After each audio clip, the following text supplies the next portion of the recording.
राधे राधे। कैसे हैं आप सब? स्वागत है आपका मेरे YouTube चैनल पे। तो दोस्तों, जैसे आपको आज मालूम होगा कि आज है योगिनी एकादशी और आज एक सरप्राइज भी है।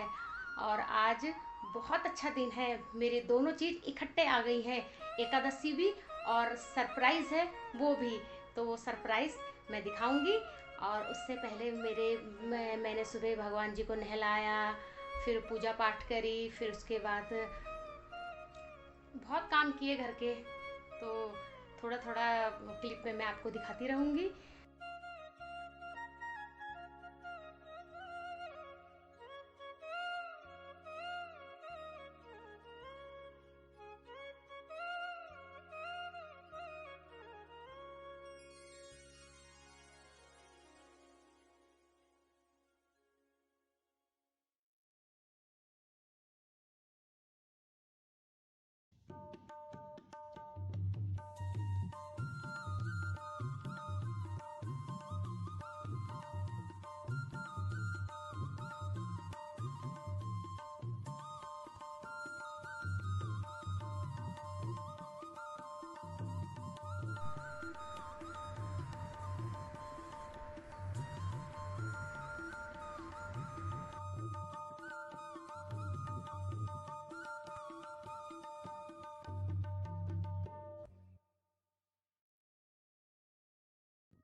अथ योगिनी एकादशी अथ योगिनी एकादशी आषाढ़ कृष्ण पक्ष एकादशी व्रत कथा। धर्मराज बोले, हे जनार्दन, आपने ज्येष्ठ मास में शुक्ल पक्ष के निर्जला एकादशी की कथा सुनाई। अब आप कृपा करके आषाढ़ मास के कृष्ण पक्ष की एकादशी की कथा का वर्णन कीजिए। इस एकादशी का नाम क्या है तथा उसका महात्म्य क्या है, सो वर्णन कीजिए। श्री कृष्ण बोले, हे राजन, आषाढ़ मास के कृष्ण पक्ष की एकादशी का नाम योगिनी है। इसके व्रत से समस्त पाप नष्ट हो जाते हैं और यह मुक्ति और हे राजेश्वर, यह एकादशी तीनों लोकों में प्रसिद्ध है। इसके व्रत से सब पाप नष्ट हो जाते हैं। मैं आपसे एक पुराण में की हुई कथा कहता हूँ, ध्यान से सुनो। अलगपुरी नाम की नगरी में एक कुबेर नाम का राजा राज्य करता था। वह शिव भक्त था। उसकी पूजा के लिए एक हमें माली से पुष्प लाया करता था। उसकी विशालसी नामक अत्यंत सुंदर स्त्री थी। एक दिन वह मानसरोवर से फूल ले गया, परंतु कामाशक्त होने के कारण पुष्पों को रखकर अपनी स्त्री से रमण करने लगा और दोपहर तक ना गई। तब राजा कुबेर ने उसकी राह देखते दोपहर हो गई, तो उसने क्रोध से अपने सेवकों को आज्ञा दी कि तुम लोग जाकर हेम माली का पता लगाओ। अभी तक पुष्प क्यों नहीं लाया? जब यक्षों ने उसका पता लगा लिया तो वह कुबेर के पास आकर कहने लगे, हे राजन, वह माली अभी तक अपनी स्त्री के साथ रमण कर रहा है। यक्षों की ऐसी बात सुनकर कुबेर ने हेम माली को बुलाने की आज्ञा दी। वह राजा के सन्मुख डर से कांपता हुआ उपस्थित हुआ। उसे देख राजा कुबेर को अत्यंत क्रोध आया और उसके होंठ फड़कने लगे। उसने कहा, हे पापी महानीच कामी, तूने मेरे परम पूजनीय ईश्वर का अनादर किया है। इससे मैं तुझे श्राप देता हूँ कि तू स्त्री का वियोग भोगेगा और मृत्युलोक में जाकर कोढ़ी होगा। कुबेर श्राप के प्रभाव से उसी क्षण स्वर्ग से पृथ्वी पर गिरा और कोढ़ी हो गया। उसकी स्त्री भी उसी समय उससे बिछुड़ गई। मृत्युलोक में आकर उसे महादुख भोगे, परंतु शिव भक्ति के प्रभाव से उसकी बुद्धि मलिन न हुई और पिछले जन्म की शुद्ध रही। इसलिए वह अनेक दुखों को भोगता हुआ अपने पूर्व जन्म के कुकर्मों को स्मरण करता हुआ हिमालय पर्वत की तरफ चल दिया और चलते चलते मरकंडेय ऋषि के आश्रम में पहुंचा। वह ऋषि अत्यंत वृद्ध और तपस्या में लीन थे और दूसरे ब्रह्मा के समान प्रतीत हो रहे थे।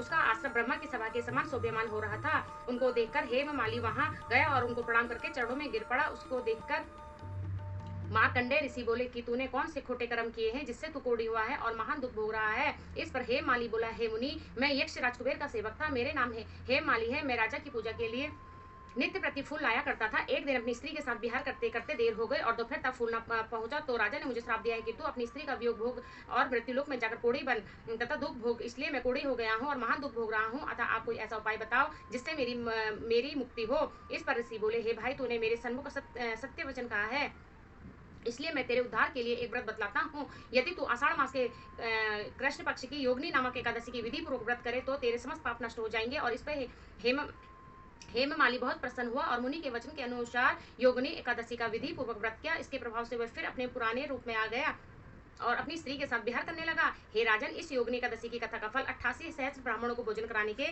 बराबर है। इसके व्रत से समस्त पाप दूर हो जाते हैं और अंत में स्वर्ग की प्राप्ति होती है। बोलो योगिनी एकादशी की जय हो।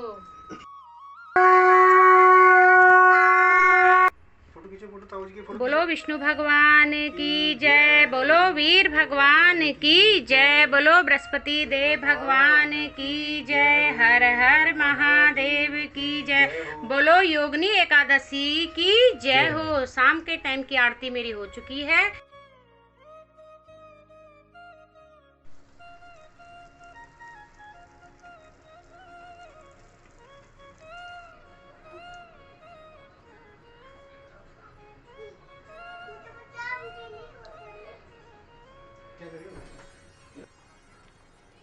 ये तैयार हो गए हैं मेरे सफ़ेद छेना वाले रसगुल्ले।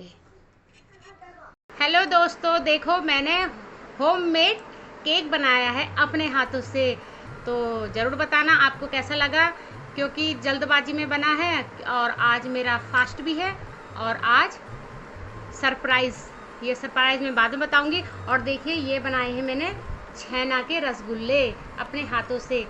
ये देखिए, ये देखिए, देखो कितने स्पंजी हैं।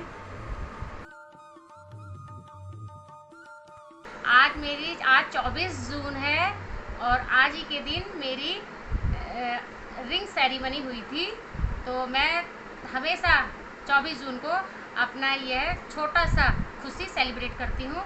ये होममेड केक बनाती हूँ अपने आप, और कभी कभी हम बाहर से लेके आते हैं, पर आज मैंने अपना आप बनाया, क्योंकि आज बाहर से इसलिए नहीं लेके आए क्योंकि आज मेरा एकादशी का फास्ट है, इसलिए मैंने खुद से डेकोरेट किया।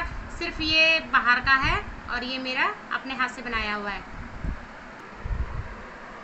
Happy ring ceremony, happy ring ceremony, happy ring. दोस्तों आज एकादशी है और मैं आज नहीं खा सकती, और सिर्फ मैं अपने हस्बैंड को खिलाऊंगी और मैं कल खाऊंगी।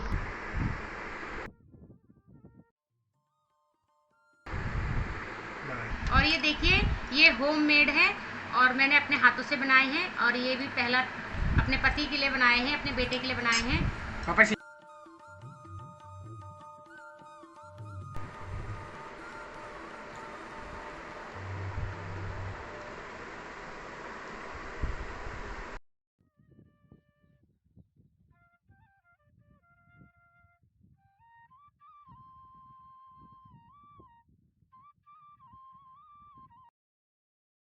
हेलो दोस्तों, अब मैं रात का भोग लगा रही हूँ भगवान जी को।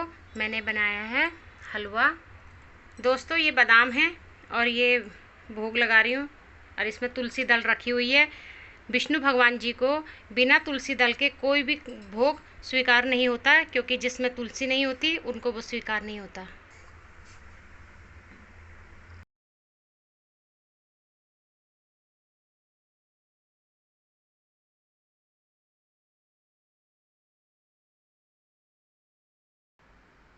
अगर आपको मेरी ये वीडियो पसंद आई हो एकादशी वाली और सरप्राइज़ वाली, तो प्लीज़ कमेंट्स में मुझे ज़रूर बताइए, और मेरी वीडियो को अधिक से अधिक शेयर कीजिए और सब्सक्राइब कीजिए और बेल आइकन का बटन दबाइए, और बताइएगा कि आपको मेरा सरप्राइज़ कैसा लगा।